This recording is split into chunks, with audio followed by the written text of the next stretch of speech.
మేడేపల్లి అనే ఊరిలో స్వరూప అనే ఆవిడ ఉండేది. పిసినారి వాళ్లకు పోటీ అంటూ ఉంటే స్వరూపకే మొదటి స్థానం వస్తుంది. బయటి వాళ్లతో మాత్రమే కాదు, తన ఇంట్లో వాళ్ల విషయంలో కూడా చాలా పిసినారితనం చూపిస్తూ ఉండేది. అది తన కోడలైన శ్వేతకి అస్సలు నచ్చేది కాదు. ఒకరోజు లక్కీ డిప్లో స్వరూపకి ఒక ఫ్రిడ్జ్ బహుమతిగా లభించింది. అది తెలుసుకుని ఊర్లో వాళ్ళందరూ కూడా స్వరూపని ఎక్కడ కలిసినా ఫ్రిడ్జ్ గిఫ్ట్గా పట్టావు అనేవాళ్ళు. ఏంటి స్వరూప, లక్కీ డిప్లో ఫ్రిడ్జ్ తగిలిందంటగా? ఏది ఏమైనా నువ్వు అదృష్టంలో పుట్టి పెరిగావంటూ ఉన్నారు. కానీ స్వరూపకి తనకి లక్కీ డిప్లో ఫ్రిడ్జ్ తగిలిందని చెప్పుకోవడం ఇష్టం లేదు. ఎవరు చెప్పారమ్మా మీకు నాకు లక్కీ డిప్లో ఫ్రిడ్జ్ తగిలిందని? అదేమీ లేదు. నేను ఎన్నో నెలలుగా దాచుకున్న డబ్బులు కూడబెట్టి కొన్నాను. మరీ మాకు అంత అదృష్టం లేదు అని చెప్పి ఇంటికి వెళ్లి ఫ్రిడ్జ్కి నిమ్మకాయలు కట్టి దానికి దిష్టి తీస్తూ, ఊళ్ళో అందరి కళ్ళు ఫ్రిడ్జ్ పైనే. వామ్మో, వాళ్ళకెవరు చెప్పారో మనకి లాటరీ తగిలిందని అనుకుంటూ లక్కీ డిప్కి 3 సార్లు దిష్టి తీసింది. ఆ మరుసటి రోజు శ్వేత బయటకు వెళ్ళగా, ఏంటమ్మా మీ అత్తకి లక్కీ డిప్ తగిలిందని చెప్పావు? అదేంటి, మీ అత్త అదేం లేదు, తనే కష్టపడి కొనుక్కున్నాను ఫ్రిడ్జ్ని అని చెప్తుంది అని అందరూ అడుగుతూ ఉన్నారు. అలా అందరూ అడుగుతుంటే తనకి ఏ విధంగా సమాధానం చెప్పాలో అర్థం కాక ఇంటికి వెళ్ళి అత్తతో, ఏంటత్తమ్మా, ఊర్లో వాళ్ళకి ఈ ఫ్రిడ్జ్ మనమే కొనుక్కున్నాము, లాటరీలో ఏమీ రాలేదు అని చెప్తున్నారంట అని అడిగింది.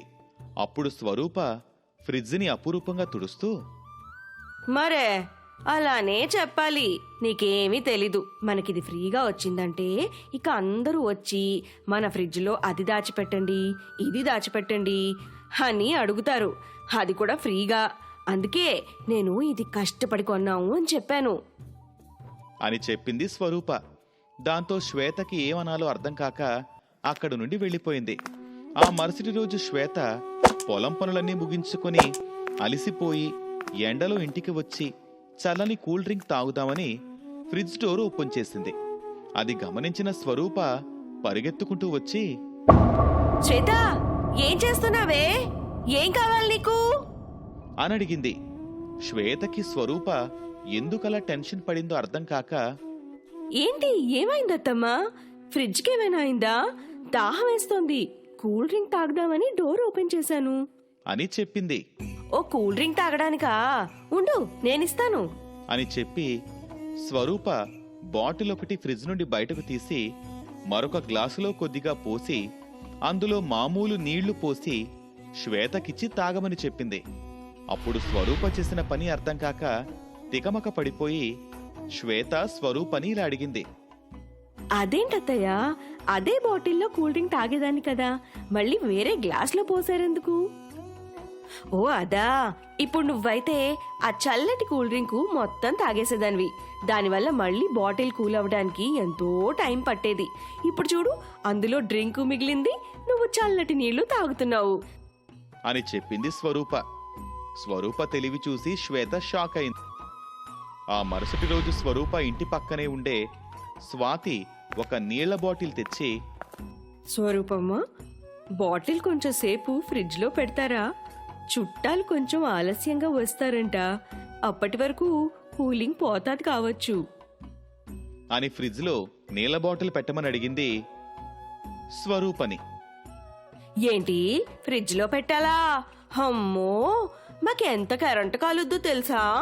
మీకు మాత్రం ఫ్రీగా నీళ్ల బాటిల్ పెట్టేయాలా అనంది స్వరూప. మాకు ఫ్రీగా ఏం వద్దులే, గంటకు 5 రూపాయలు ఇస్తాను అని చెప్పింది. స్వరూపకి నీళ్ల బాటిల్ పెడితే 5 రూపాయలు వస్తాయా అనుకుని ఆ రోజు నుండి ఎవరైనా సరే గంటకి 5 రూపాయలు ఇస్తే నీళ్ల బాటిల్ పెడతామనే ఒక బోర్డు పెట్టుకుంది స్వరూప. స్వరూప పిసనరే కాక గయ్యాలిది కూడా. ఆమె నూరికి భయపడి అమ్మాయి వెళ్ళిపోయింది. పాపం అత్తయ్య, ఏంటి అలా చేస్తున్నారు? అసలేంటి మీరు మరి ఇంత పిసినార్లా తయారయ్యారు? అత్తయ్య, పూజకి పూలు కావాలి, తొందరగా తీసుకురండి. ఇప్పుడే తెస్తాను, ఉండవే. డబ్బులిచ్చి కొనండి.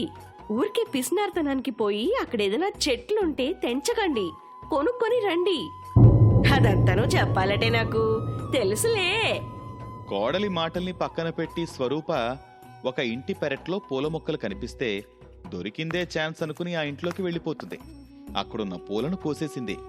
ఇంతలో ఆ ఇంట్లో నుంచి ఒక ముసలావిడ బయటకు వచ్చి స్వరూప పూలను దొంగతనం చేయడం చూస్తుంది. తన మనుషుల్ని పిలిచి స్వరూపను పట్టుకోమని చెప్తుంది. వారు స్వరూపను చెట్టు కట్టేస్తారు. నన్ను వదలండి, నేనేం దొంగని కాదు, నాది ఆ వీధిలో ఉండే ఇల్లే. ఆపవే దొంగ మోహందానా, నీ వాలకం చూస్తే గజ దొంగలా ఉన్నావే. నా ఇంట్లో ఏం దోచుకుందామని వచ్చావు? చూడు బామ్మ, నేను పూలను మాత్రమే కోసాను, ఇంకేమీ కాదు. నన్ను వదిలిపెట్టు. నువ్వు కోసిన పూలకు డబ్బులు ఇచ్చి వెళ్ళు, అంతవరకు నేను వదిలిపెట్టను. నా దగ్గర డబ్బులు లేవే, దయచేసి నన్ను వదిలే. కావాలంటే ఇంటికి వెళ్ళాక నీ డబ్బులు తెచ్చిస్తాను. ఈ లోపు కోడలొచ్చి డబ్బిచ్చి అత్తయ్యను తీసుకుని వెళ్ళింది. ఏంటత్తయ్య, ఏంటి పనులు? నీకేం తెలీదు, నువ్వు నోరు మూసుకో. అది చూసి శ్వేత ఎలా అయినా సరే తన అత్తకు బుద్ధి చెప్పాలనుకుంది. అనుకున్నట్టే తన ఫ్రెండ్ అయిన కావేరితో కలిసి ఒక ప్లాన్ వేసింది. కావేరి ఒక గాజు బాటిల్లో ఫుల్గా వాటర్ నింపి స్వరూపకి ఇస్తుంది. స్వరూపమ్మా, ఇది చాలా విలువైనది, దీనిని ఒక్కరోజు ఫ్రిడ్జ్లో పెడతారా అని అడిగింది కావేరి. ఇలాంటి విలువైన వాటికి నా దగ్గర గంటకి 25 రూపాయలు తీసుకుంటాం అని చెప్పింది స్వరూప. స్వరూప అత్యాశకి కావేరి నవ్వుకొని, సరే స్వరూపమ్మా, అలాగే ఇస్తాను, కానీ బాటిల్ జాగ్రత్త అని స్వరూపకి బాటిల్ ఇచ్చి వెళ్లిపోయింది కావేరి. స్వరూప ఆ బాటిల్ని ఫ్రిడ్జ్లో పెట్టింది. అది బాగా చల్లబడిపోయి అందులో ఉన్న వాటర్ గడ్డకట్టి ఆ గాజు సీసా పగిలిపోయింది. ఆ మరుసటి రోజు కావేరి వచ్చి, అమ్మా, నా బాటిల్ ఇస్తారా అని అడిగింది. స్వరూప వెళ్లి ఫ్రిడ్జ్లో చూడగా ఆ సీసా పగిలిపోయి కనిపించింది. అదే విషయం వచ్చి కావేరికి చెప్పగా కావేరి కోపంగా, ఏంటి, పగిలిపోయిందా? నేను మీకు ముందే చెప్పాను అది చాలా విలువైనది అని. ఇప్పుడే నేను పెద్ద మనుషులను పిలిచి నా నష్టానికి డబ్బులు కట్టించుకుంటాను అని అంటూ పెద్ద గొడవలు చేస్తుంది కావేరి. దాంతో స్వరూప కంగారు పడిపోయి, అయ్యయ్యో, దాని విలువ చెప్పమ్మా, ఇస్తాను, కానీ గొడవ చేయకు అని చెప్పి కావేరి అడిగిన డబ్బులిచ్చింది స్వరూప. మీ డబ్బులు ఎవరికి కావాలి? నా బాటిల్ నాకు ఇవ్వండి. శ్వేత వచ్చి నచ్చజెప్పింది. దాంతో కావ్య అక్కడి నుంచి వెళ్ళిపోయింది. నా పిసినారితనంతో నేను చేసిన తప్పులు ఇప్పుడు నా ఇంటి దాకా వచ్చి నా పరువు మొత్తం పోయింది. ఆ దెబ్బతో స్వరూప తన 5 రూపాయల బిజినెస్ ని ఆపేసింది. మధురాపురంలో కోటీశ్వరుడైన మూర్తిగారి అమ్మాయి దేవికని ఆ ఊరి డాక్టర్ విఘ్నేష్తో ఘనంగా పెళ్లి అయిన విషయం తెలిసినదే.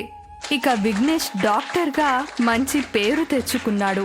పెళ్లి చేసుకొని కోటీశ్వరుడైనా కాని తన భార్య దేవిక అలవాటుని మార్చలేకపోయాడు. దేవిక తిండిబోతు. పెళ్లైన కొత్తలో విఘ్నేష్ దేవిక భోజనం చేస్తుండగా ఇలా అంటాడు, వంటలు రుచిగా ఉన్నాయి దేవిక. చాలా బాగున్నాయండి అని మొత్తం త్వరగా ఎవరికీ ఉంచకుండా తినేస్తుంది. అప్పుడు విఘ్నేష్ మెల్లిగా తన అలవాటును మార్చుకుంటానులే అని అనుకుంటాడు మనసులో. కాని సంవత్సరమైనా మార్చలేకపోయాడు. ఒకరోజు తనతో పనిచేసే డాక్టర్ రవితో మధ్యాహ్నం భోజనం చేస్తుండగా రవి ఇలా అంటాడు, ఏంట్రా అదోలా ఉన్నావు? డాక్టర్గా అందర్నీ బాగు చేస్తున్నా కానీ ఇంట్లో ఓడిపోయాన్రా. అదేంట్రా, రోజూ చూస్తున్నాను మంచి పొజిషన్, పేరు, డబ్బు ఉన్నా గానీ సంతోషంగా లేవు. ఏం చెప్పను, ఇంట్లో ఓడిపోయాను. ఏం జరిగిందిరా? పెళ్ళయి రేపటికి 1 సంవత్సరం అవుతుంది. నా భార్య అలవాటుని మార్చలేకపోయాను. ఏం అలవాటురా? తాను తిండిపోతురా. 4 పూటలు తింటూనే ఉంటుంది. ధనవంతుడి కూతురు, ఏ పని రాదు. తినుకుంటూ కూర్చుంటే ఎలారా? లావవుతుంది, ఆరోగ్యం పాడవుతుంది అని భయం. ఎప్పుడు నాతో చెప్పలేదేంట్రా? ఏమైనా ఉపాయం ఉంటే చెప్పరా? వాళ్ళ అమ్మ నాన్నతో చెప్పు ఈ విషయం. లేదురా, అది నా సమస్య. వాళ్ళని ఇబ్బంది పెట్టాలని లేదు. అదేంట్రా అంత లైట్గా తీసుకుంటున్నాడు? అదేరా, నేను దేవికతో అంత తినద్దు అంటే బాధపడుతుంది. సరే అయితే నేను చెప్పినట్లుగా చెయ్యి అని అనగా విఘ్నేష్ రవి చెప్పినట్టే చేస్తాడు. వంటవాడికి డబ్బులు ఇచ్చి 10 రోజులు రవి ఇంట్లో వంట చేయమంటాడు.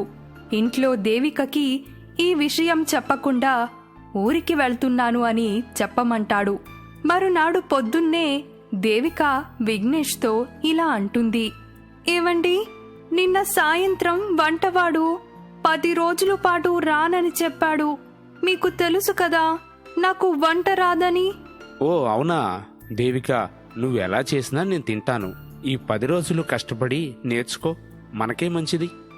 ఎందుకు కష్టపడాలి? ఇంకొక వంటవాడిని పెట్టుకుందాం. సరే అయితే నేను చూస్తాను. ఒకరోజు టైం ఇవ్వు, వెతకాలి కదా. ఒక్కరోజు నేను వండుకోవాలా? హాస్పిటల్కి లేట్ అవుతుంది, నేను వెళ్తున్నాను. తప్పదు, ఉంటా, బాయ్ అని పనికి వెళ్ళిపోయాడు. సాయంత్రం ఇంటికి వచ్చేసరికి దేవిక ఇంట్లో ఉండదు. ఇంతలో పనివాళ్లు ఆమె వాళ్ళ అమ్మ వాళ్ళింటికి వెళ్ళిందని చెప్తారు. విఘ్నేష్ మనసులో ఇలా అనుకుంటాడు. రవి చెప్పినట్టే జరిగింది. దేవిక వంట చేయలేక వాళ్ళ అమ్మ ఇంట్లో తినడానికి వెళ్ళిపోతుంది. అటువైపు దేవిక వాళ్ళ అమ్మ చేసిన వంటలు తింటూ ఏం పని చేయకుండా హాయిగా తినేసి పడుకుంటుంది. కొద్దిపాటి సమయం తరువాత లేచి చూస్తే రాత్రి అయింది. దేవిక కంగారు పడుతుంది. వెళ్ళి వాళ్ళమ్మ మీద కేకలు వేస్తుంది. అమ్మా, ఎందుకు నన్ను లేపలేదు? విఘ్నేష్ ఆఫీస్ నుంచి వచ్చేసి ఉంటారు, నేను వెళ్ళాలి. నేను గుడికి వెళ్ళి వచ్చేసరికి ఆలస్యమైందమ్మా. ఆకలిగా ఉంది, ఏమైనా పెట్టు త్వరగా. విఘ్నేష్కి కూడా రాత్రికి భోజనం కట్టివ్వు. అదేంటి దేవిక, అల్లుడు గారు భోజనానికి రావట్లేదా? ఈరోజు మీ మొదటి యానివర్సరీ కదా. అయ్యో మర్చిపోయా.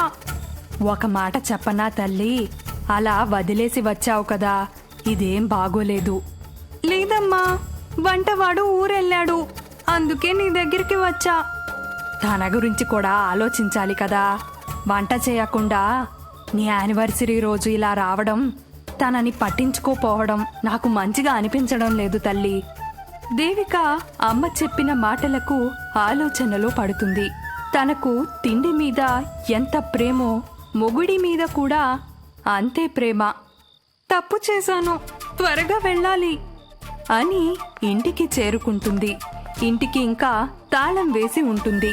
దేవిక కంగారు పడుతుంది, ఇంత ఆలస్యం ఎప్పుడూ కాలేదు అని. కంగారులో వాళ్ళ అమ్మ విఘ్నేష్కు పంపిన భోజనాన్ని తినేస్తుంది. రాత్రి 10 గంటలకు విఘ్నేష్ ఇంటికి వస్తాడు. ఏంటండి ఇంత ఆలస్యమైంది? కంగారు పడ్డాను తెలుసా? నేను 6 గంటలకే ఇంటికి వచ్చాను, నువ్వు లేవు ఇంట్లో. అది సారీ అండి, అమ్మ వాళ్ళ ఇంటికి వెళ్ళాను. మీరు ఒక ఫోన్ చేయాల్సింది. ఏముంది తినటానికి? అయ్యో, కంగారులో ఆకలి వేసిందండి, కంగారులో తినేశాను. ఎప్పుడు తిండి మీద ధ్యాసే. ఒక్కదానివే ఉండు, ఒక్కదానివే తిను, నేనెళ్ళి పడుకుంటాను అని కోప్పడి వెళ్ళి పడుకుంటాడు. దేవిక తన భర్తని ఇంత కోపంగా ఎప్పుడూ చూడలేదు. ఇదంతా నా వల్లే, నేనే మారుతాను అని మనసులో అనుకొని ఏడుస్తూ పడుకుంటుంది. మరునాడు పొద్దున్నే దేవిక లేవకముందే విఘ్నేష్ పనికి వెళ్ళిపోతాడు. తను ఇంటి పనులు అయిపోయాక వాళ్ళ అమ్మ ఇంటికి వెళ్ళి వాళ్ళ అమ్మని అడిగి వంట నేర్చుకొని చేసి తన ఇంటికి తీసుకొస్తుంది. దేవిక 4 పూటలా తినేది. 2 పూటలు తిని తన భర్త గురించి ఎదురు చూస్తుంది. సాయంత్రమైనా విఘ్నేష్ ఇంటికి రాడు. రాత్రి ఎదురు చూసి తినేసి పడుకుంటుంది. మరునాడు పొద్దున్నే తను లేచే లోపల విఘ్నేష్ పనికి వెళ్ళిపోతాడు. ఏడుస్తూ తనలో తాను మాట్లాడుకుంటుంది. అయ్యో, తనకు ఉంచకుండా మళ్ళీ తినేసి రాత్రి భోజనం పెట్టకుండా పడుకున్నానే అని ఏడుస్తూ విఘ్నేష్కి సారీ చెప్తామని ఫోన్ చేస్తుంది. ఆ ఫోన్ని రవి ఎత్తుతాడు. హలో విఘ్నేష్. సారీ అండి, నేను రవి. విఘ్నేష్ పేషెంట్తో ఉన్నారు. విఘ్నేష్కి ఫోన్ చేశానని చెప్పండి అలాగే. అని పెట్టేస్తాడు. దేవిక చాలాసేపు ఎదురు చూసి మళ్ళీ ఫోన్ చేస్తుంది. హలో హలో విఘ్నేష్, నేను రవి అండి. విఘ్నేష్ తర్వాత మాట్లాడతా అన్నాడు. ప్లీజ్ ఒక్కసారి మాట్లాడించండి. ఇంట్లో తినట్లేదు, నాతో మాట్లాడట్లేదు, నా మీద కోపంగా ఉన్నాడు. ఎందుకో తెలియడం లేదు. కంగారు పడకండి. 3 రోజుల నుంచి విఘ్నేష్ మా ఇంట్లో తింటున్నాడు. మీరు మీ యానివర్సరీ అని కూడా మర్చిపోయి మీ అమ్మ ఇంటికి వెళ్ళిపోయారు. మీరు తిండి మీద ధ్యాసతో మీ ఆరోగ్యం గురించి తన గురించి పట్టించుకోవట్లేదు అని బాధపడ్డాడు. నాతో ఒక్క మాట చెప్పొచ్చు కదా. నేను వంట నేర్చుకుంటున్నా, తన కోసం వంట చేశానని చెప్పండి. అలాగే. దేవిక మనసులో అనుకుంటుంది, అవును, మా మొదటి యానివర్సరీని నేను మర్చిపోయాను అని ఏడుస్తుంది. విఘ్నేష్ ఇంటికి వస్తాడు. నన్ను క్షమించండి, మర్చిపోయాను. ఇంతలో దేవిక చేసిన వంటలు చూసి విఘ్నేష్ సంతోషపడతాడు. వంటలు నువ్వే చేసావా? అవునండి, కొద్దిగా చేసావు, సరిపోతుందా? మన ఇద్దరికి సరిపోయేలా చేశాను. నేను రాత్రి అన్నం తినొద్దని నిర్ణయించుకున్నాను. ఉప్మా ఇంకా పండ్లు తిని పడుకుంటాను. ఎందుకని అలాగా? నేను ఇంట్లో అన్ని పనులు నిలబడి వంట చేయాలంటే బరువు తగ్గాలి కదండి. నీ మాటలు విన్నాక నాకు చాలా సంతోషంగా ఉంది. విఘ్నేష్ ఆ మాటలు విని చాలా సంతోషపడతాడు. అలా వాళ్ళు ఇద్దరూ కలిసి సంతోషంగా భోజనం చేస్తారు. మరునాడు ఆఫీస్లో విఘ్నేష్ రవితో జరిగిందంతా చెప్పి థ్యాంక్స్ చెప్తాడు. దేవిక ఇంటి పనులు చేయడం నేర్చుకుంటుంది. మారడానికి కూడా తన వంతు ప్రయత్నం చేస్తుంది అని రవికి తెలిసాక సంతోషపడతాడు. దేవిక వంటవాడు సెలవు తర్వాత పనిలోకి వచ్చాక రోజూ తన దగ్గర రకరకాల వంటలు నేర్చుకుంటూ 2 పూటలు మాత్రమే తినడానికి ప్రయత్నిస్తుంది.